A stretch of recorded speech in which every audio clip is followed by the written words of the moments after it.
ma ne ko leer na nañ na déew timis barke borom Tuubaa man ko mbir yi ndekk niñ ko attaqué woon asaloog ndaka jekk ma xam ne am na lu mu rax moom ndaka jekk ma xam ne am na lu mu rax Cheikh Bara Ndiaye leeral na lépp barke borom Tuubaa yëpp xamoon ne Cheikh Bara Ndiaye ak Cheikh Omar Diagne jubawuñ woon ci la leen woowee woon Cheikh Bara Ndiaye nee na kii Mame Mor Mbaye yoonu géej gi moo ko mboo téléphone ne ko cedd murit moo la soxla su la woowee na nga ko jël Cheikh Bara Ndiaye daan ne ko waaw cedd murit daal ke woo téléphone ne ko kat Xaadim Busa imam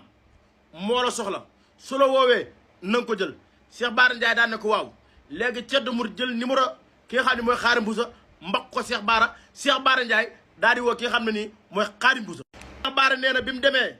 fekk ci ki nga xam ne mooy Xaadim Busa dane ko est-ce que li may wax ak yow nii doo ma arrêté Cheikh Bara Ndiaye ne ko xalaatuma ko tey xalaatuma ko ëllëg te duma la mas a arrêté te mësuma koo def doomu aadama Xaadim Busa daan ne ko léegi indi sa téléphone ak sama téléphone ñu teg ne ma door a wax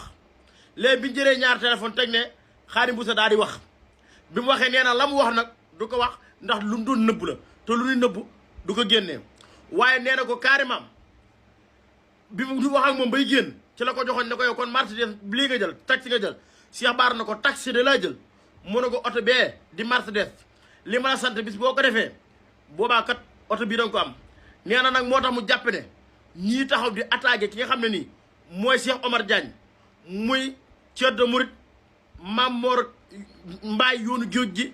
ak ki nga xam ne Xaadim Busa nee na dañ ci wutu xaalis waaye dund loo xam ne nii Sëñ Tuubaa moo tax waxee nag ki nga xam ne nii mooy Cheikh Bara Ndiaye la affaire nag rax na ak politique moom waxe Omar Diagne yi wallaay asim rax na politique